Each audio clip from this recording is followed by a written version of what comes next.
अगर मैं आपसे कहूं कि साल के सबसे बेहतरीन दिन रमजान के नहीं हैं, तो शायद आपको मेरी बात पर यकीन ना आए। लेकिन कुरान और हदीस इस बारे में क्या कहते हैं, आइए हकीकत देखते हैं। अस्सलामु अलैकुम। दास्तान कुर्बानी के एपिसोड 1 में आपका इस्तकबाल है। आज हम बात कर रहे हैं साल के सबसे अनमोल दिनों की। उलमाए कराम फरमाते हैं कि साल की सबसे बेहतरीन रातें रमजान की आखिरी 10 रातें हैं, क्योंकि उनमें लैलतुल कद्र है। लेकिन साल के सबसे बेहतरीन दिन जिलहिज के पहले 10 दिन है। इसे अशरे जिलहिज कहा जाता है। आप इन दिनों की अहमियत का अंदाजा सिर्फ इस बात से लगाएं कि सूरह अल फजर के आगाज में अल्लाह ताला फरमाता है, वल फजर वल्लयालिन अशर, यानी कसम है फजर की और कसम है 10 रातों की। हजरत इब्ने अब्बास रजी अल्लाह अन्हु और दीगर मुफस्सिरीन का इस बात पर इत्तेफाक है कि ये 10 रातें जिलहिज की ही है। जरा सोचिए, जब हमारा रब किसी चीज की कसम खाता है तो वो दिन कितने भारी और अजमत वाले होंगे। सही बुखारी की एक बहुत मशहूर हदीस है। नबी करीम हजरत मोहम्मद सल्लल्लाहु अलैहि वसल्लम ने फरमाया, इन 10 दिनों में किए गए नेक अमाल अल्लाह को बाकी तमाम दिनों से ज्यादा महबूब हैं। सहाबा रजी अल्लाह अन्हु हैरान रह गए।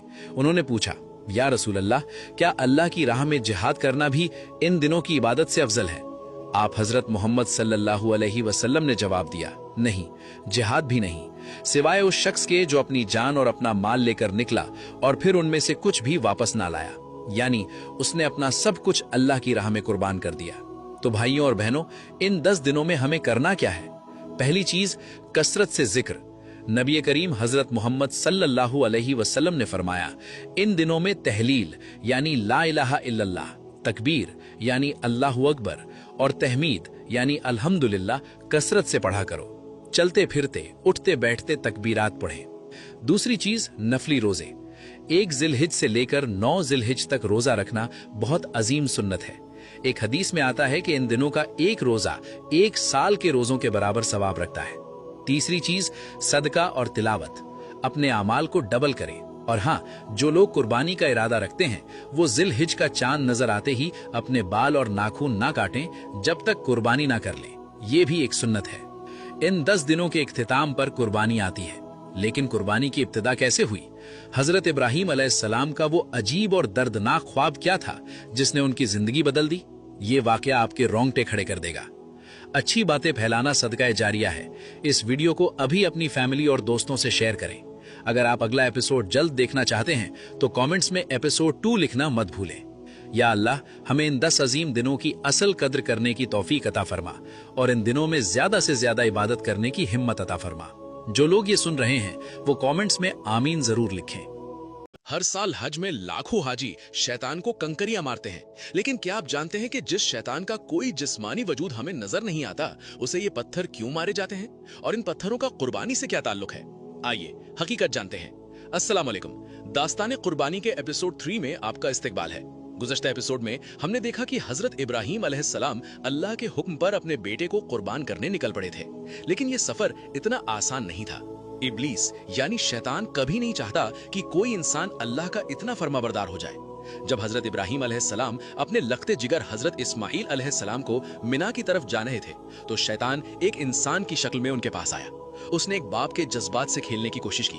उसने वसवसा डाला कि क्या तुम महज एक ख्वाब की बुनियाद पर अपने बुढ़ापे के वाहिद सहारे को अपने ही हाथों ज़बह कर दोगे? लेकिन हजरत इब्राहीम अलैहिस्सलाम का ईमान पहाड़ से भी ज्यादा मजबूत था। उन्होंने शैतान को फौरन पहचान लिया। अल्लाह की तरफ से उन्हें हुक्म हुआ और उन्होंने जमीन से 7 कंकरियां उठाई और शैतान को दे मारी। शैतान वहां से जलील होकर भागा, लेकिन वो बाज नहीं आया। उसने कुल 3 अलग अलग मुकामात पर बाप और बेटे को रोकने की और वसवसे डालने की आखिरी कोशिशें की और तीनों बार हजरत इब्राहीम अलैहिस्सलाम ने उसे कंकरियां मारी। आज जो हाजी हज के दौरान मिना में जमरात पर कंकरियां मारते हैं वो असल में हजरत इब्राहीम अलैहिस्सलाम की इसी अजीम सुन्नत को ताज़ा करते हैं।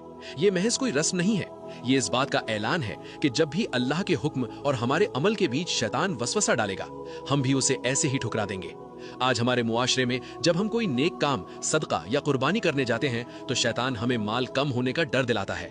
हमें अपने जहन के इस शैतान को भी कंकरियां मारनी है। और फिर वो लम्हा आया जब बाप ने बेटे के गले पर छुरी चला दी। लेकिन अल्लाह को गोश्त या खून नहीं, तकवा आजमाना था। अल्लाह ने हजरत इस्माइल अलैहिस्सलाम को महफूज रखा और उनकी जगह जन्नत से एक दुम्बा भेज दिया। ये कुर्बानी कयामत तक के लिए एक अजीम सुन्नत बन गई। कुर्बानी की ये दास्तान तो यहाँ मुकम्मल हुई, लेकिन इसके बाद अल्लाह ताला ने हजरत इब्राहीम अलैहिस्सलाम को एक और बहुत बड़ा और नामुमकिन सा हुक्म दिया। एक बंजर रेगिस्तान में अल्लाह का घर यानी खाना काबा तामीर करने का हुक्म दिया। दो इंसानों ने मिलकर काबा कैसे बनाया? अच्छी बातें फैलाना सदक़े जारिया है। इस वीडियो को अभी अपने दोस्तों और फैमिली के साथ जरूर शेयर करें ताकि हर कोई इस हकीकत को जान सके। अगर आप काबा की तामीर कर रोंगटे खड़े कर देने वाला वाकया जानना चाहते हैं तो अभी कमेंट्स में एपिसोड 4 जरूर लिखें। या अल्लाह, हमें भी हजरत इब्राहीम अलैहिस्सलाम जैसा मजबूत ईमान अता फरमा और शैतान के हर वसवसे से हमारी हिफाजत फरमा।